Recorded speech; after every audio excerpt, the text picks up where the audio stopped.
Hey guys, welcome back to my channel. If you're new here, welcome. I'm Rebecca Danielle, and on today's video, I'm going to be talking about the top 5 things that I'm going to be prioritizing in 2025 for my health and my wellness. And I know you're probably thinking, why are you filming this video in March? And it's because I like to kind of start my new year in April. That's when my birthday is. So I like to kind of think of what are some things that I'm going to be taking into my new birth year and seeing that through all the way into April of next year. So I knew that this year was going to be something that I wanted to prioritize with my health because last year was eye-opening for me. I went from being in the hospital 0 times in my life to twice in 1 year, and then getting diagnosed with fibroids, dealing with the symptoms of PCOS. I was like, okay, it's time for me to just kind of get my life back on track and just manage all the stress that's happening because it's starting to show up in my body. And if you're anything like me, I am a firm believer of whatever you ignore in your body, it's just going to come right back up. Like, your body is the one thing that we can't run away from. You can't hide. It's going to make you face it at some point. And that happened to me. So I want to be more proactive this year versus reactive. So I'm going to be sharing just 5 things that I'm going to be doing to just improve the quality of my life just a little bit. And I hope that this information helps someone out there. And if it does, let me know in the comments. All right. So my first priority is going to be nourishing my body with whole foods. The biggest thing for me is learning what foods are working for my body and what foods are causing inflammation. Anything that you're diagnosed with that has an itis at the end, that means there's inflammation tied to that. And I've had a lot of diagnoses that had itis attached to it. So I know I have an inflammation problem, and it's not easy to deal with. So the biggest thing that kind of ties to inflammation is the foods that we eat. So reducing processed foods is going to be huge for me. I love chips. I love crackers. I just love snacks. And one of my main priorities is going to be moving away from snacks and going into more whole foods and more meals. So a lot more cooking, a lot more meal prepping, all of that is going to be in my future. And then just being more intentional about my diet. So one thing that I've been geeking out a lot over lately is the blood type diet. So before, I never was able to know my blood type because I've had doctors in the past that said, oh, if you're not pregnant, you don't need to know. You need to know. So if you are able to find out what your blood type is, please find that out from your doctor, because once I was able to kind of connect the dots by my blood type, it just started answering so many questions for me. So my blood type is O, and then come to find out, I'm not supposed to be eating dairy. And if you know me, you know that I'm lactose intolerant. My body rejects it anyways.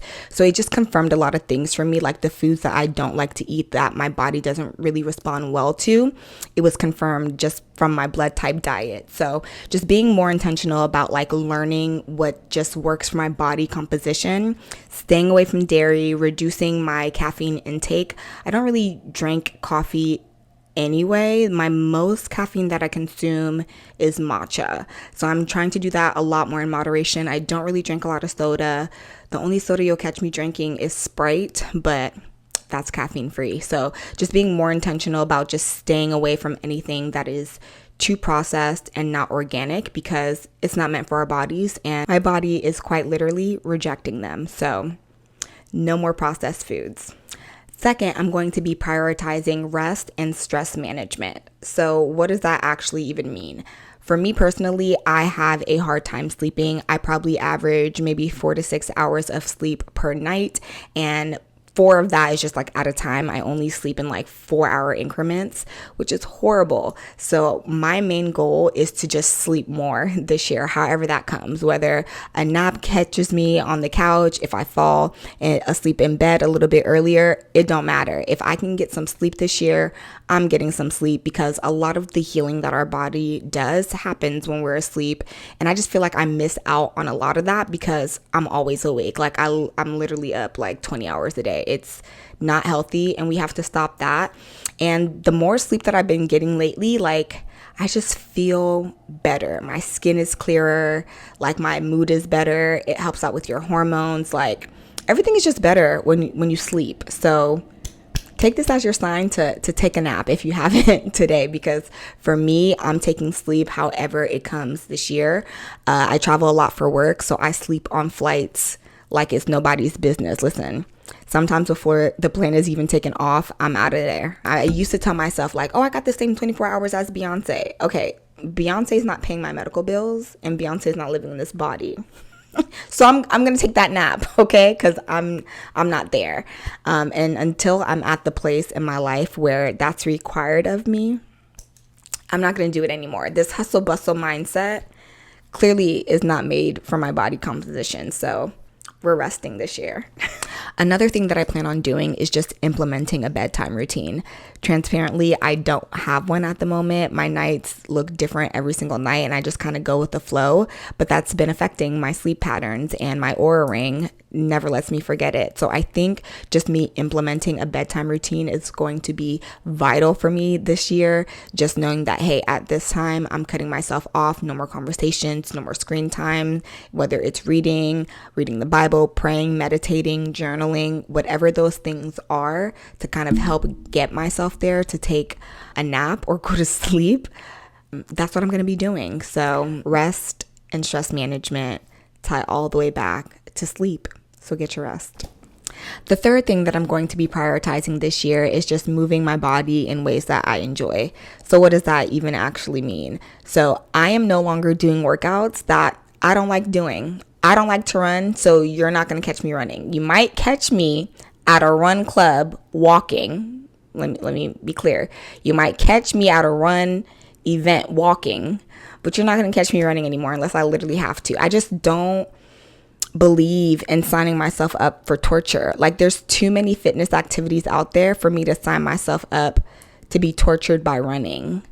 And it's not only running, like there's just certain workouts I don't enjoy doing. So I'm not going to be doing them anymore. I'm not forcing any workout on myself that I don't want to do, but I will be forcing myself to do the workouts that I actually do enjoy. So a lot more Pilates, a lot more dancing. I will be walking a lot because if I'm being honest, a lot of my weight that I lost was from walking. My job requires me to walk so much. Whenever I'm throwing an event, it's usually like anywhere between 10,000 to 16,000 steps a day. So all that walking, that's a workout, you know? So I'm focusing more on the things that feel good to my body. I don't like being sore.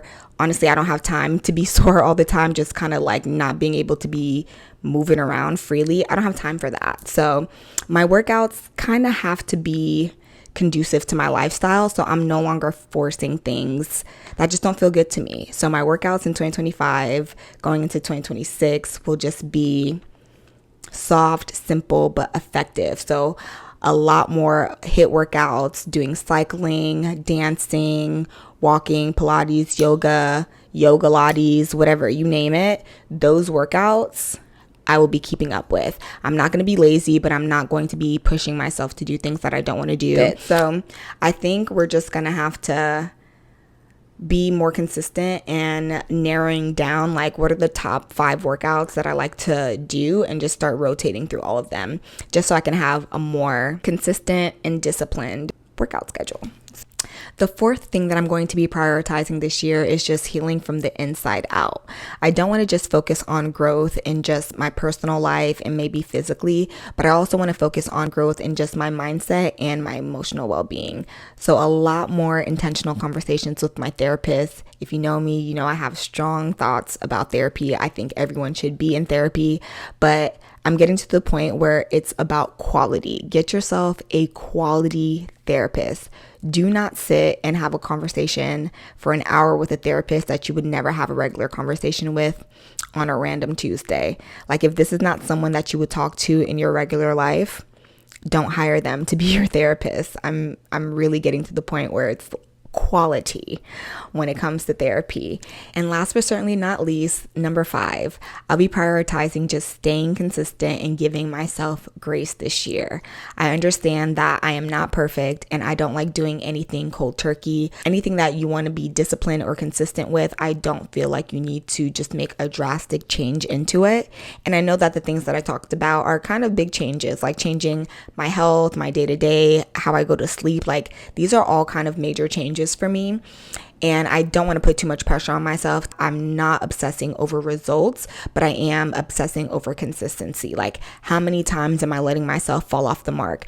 Who am I leaning on as accountability partner? Do I even have an accountability partner? What things do I need to set in place to make sure that I achieve these goals? So one of the things that I did this morning actually is I have a whiteboard that's in my room that I see every morning when I wake up, and it has like different goals and things that I need to do, and my vision board is actually like on it. So I see my vision board in this whiteboard every single day. And what I put on it this morning were 3 categories: the goal, the plan, and the notes. So I put like, what are my goals? What are my plans to reach those goals? And then whatever notes I have on my progress.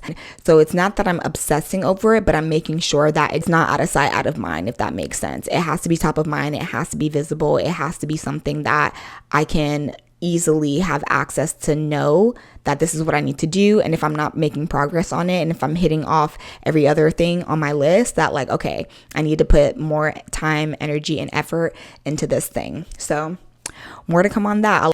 And that's it, guys. Those are the top 5 things that I'll be prioritizing in 2025. So now I'd love to hear from you guys. What's one thing that you'll be focusing on this year? What do you plan to improve? Whether that's your health, your wellness, your mental well-being, your friendships, your relationships, whatever it is, let me know what it is in the comments. And if you enjoyed this video, please don't forget to like, comment, and subscribe. Also share it with a friend if you think they'll enjoy this video.